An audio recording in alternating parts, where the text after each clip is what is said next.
బండి కొడుకు ఎక్కడా? ఇప్పుడే అరెస్టు వద్దని చెప్పిన కాంగ్రెస్ ముఖ్య నేత ఎవరు? దేశవ్యాప్తంగా సంచలనం సృష్టించిన ఫోక్సో కేసులో కేంద్ర హోంశాఖ సహాయ మంత్రి కొడుకెక్కడా అనే ప్రశ్నలు అందరిలో తలెత్తుతున్నాయి.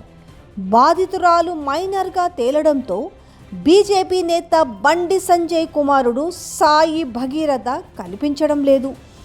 ఆయన సోషల్ మీడియా అకౌంట్స్ అన్నీ హైడ్ అయిపోగా ఫోన్ స్విచ్ ఆఫ్లో ఉన్నది. ఫోక్సో కేసు నమోదు కావడంతో అతను పారిపోయినట్టు సాక్షాత్తు పోలీసులే చెప్తున్నారు.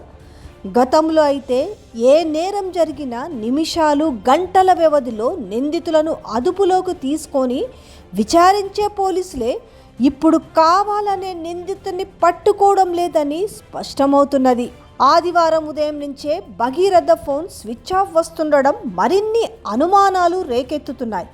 ఎందుకంటే తండ్రి సాక్షాత్తు కేంద్ర హోంశాఖ సహాయ మంత్రి కావడం, తెలంగాణలో కాంగ్రెస్ బీజేపీ బంధం బలంగా ఉండటం, కావాలనే అతన్ని తప్పించే ప్రయత్నం జరుగుతున్న పరిణామాలు చెప్తున్నాయి. ఇప్పుడే అరెస్టు వద్దు, ఎవరూ మాట్లాడవద్దు. బీఆర్ఎస్ని విమర్శించే సందర్భం ఏదైనా సరే చట్టా పట్టాలేసుకొని ఒక పద్ధతి ప్రకారం కలిసి వెళ్లే బండి సంజయ్ ముఖ్య నేతలు తమ దాకా వచ్చేసరికి జాగ్రత్తలు పడుతున్నట్టు తెలుస్తుంది. కుమారుడిపై ఏకంగా ఫోక్సో కేసు నమోదైనా పోలీసులు అరెస్టు చేయకపోవడానికి ప్రధాన కారణం ముఖ్య నేత నుంచి వచ్చిన ఆదేశాలేనని పోలీసు వర్గాలు అంటున్నాయి. ఈ కేసులో ఇప్పుడే అరెస్టులేమీ వద్దు, కొన్నాళ్ళైతే అంతా సద్దుమణుగుతుంది, దీనిపై మన వాళ్ళు ఎవరూ మాట్లాడొద్దు అంటూ ముఖ్య నేత తన అనుచర గణానికి ఆదేశాలు రావడంతో పోలీసులు అతన్ని అరెస్టు చేసే సాహసం చేయడం లేదని సమాచారం. ఇక ముఖ్య నేత ఆదేశాల మేరకు కాంగ్రెస్ మంత్రులు, ఎమ్మెల్యేలు, ముఖ్యంగా మహిళా మంత్రులు సైతం నోరు మెదపడం లేదు. అటు కాంగ్రెస్ పార్టీ సోషల్ మీడియా కూడా మూగబోయింది.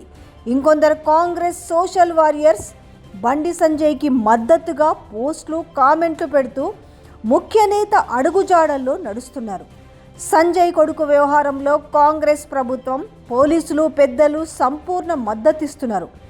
ఇటీవల కొత్తగా పార్టీ పెట్టిన వారు కూడా ఈ అంశంపై మాట్లాడకపోవడంతో సోషల్ మీడియా దుమ్మెత్తిపోస్తున్నది.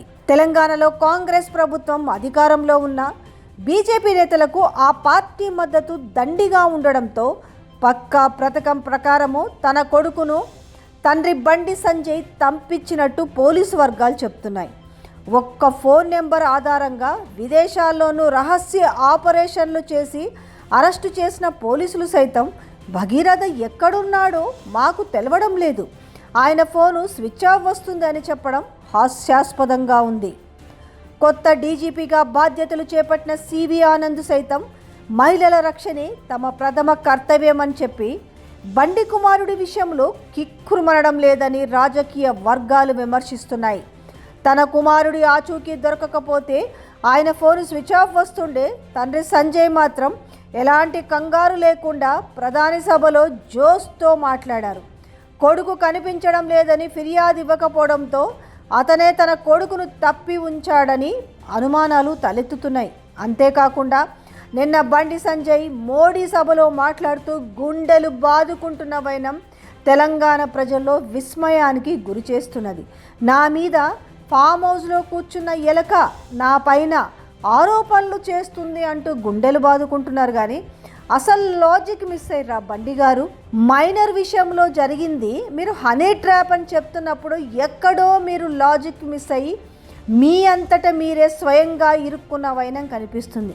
ఇంతకీ ఫామ్ హౌస్లో ఎలకని మాట్లాడుతున్నారు. ఆ ఫామ్ హౌస్లో ఎలక ఎవరంటూ చాలామంది డిస్కస్ చేసుకుంటున్నారు. ఆ ఫామ్ హౌస్లో ఎలక ఎవరంటే బండి సంజయ్ దృష్టిలో ఈటల రాజేందర్గా పరిగణిస్తున్నారు.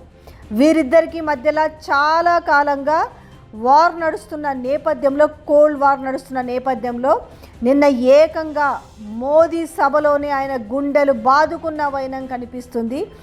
ఏది ఏమైనా పుత్రుని మీద ఎంతైనా పుత్రోత్సాహం ఉండొచ్చు, ప్రేమ ఉండొచ్చు, కానీ 17 ఏళ్ల మైనర్ బాలిక విషయంలో ఆ స్టేట్మెంట్ కనుక ఆ అమ్మాయి ఇచ్చిన స్టేట్మెంట్ చదివితే కనుక ఆ బండి సంజయ్ కొడుకుని బండి భగీరథని ప్రజల్లో వదిలితే ఏ రకమైన ట్రీట్మెంట్ మహిళలు ఇస్తారో కూడా ఒక్కసారి అర్థం చేసుకోవచ్చు. తాగిన మైకంలో అంటే అక్కడ స్టేట్మెంట్లో రాసిన విధానము మత్తు పదార్థాలు తీసుకొని విచక్షణారహితంగా ఏ రకంగా అతను లైంగికంగా పాల్పడ్డాడో ఆ అమ్మాయి ఆ స్టేట్మెంట్ కాపీలో ఇచ్చిన విషయాలు చూస్తే విస్తు కలిగిస్తుంది.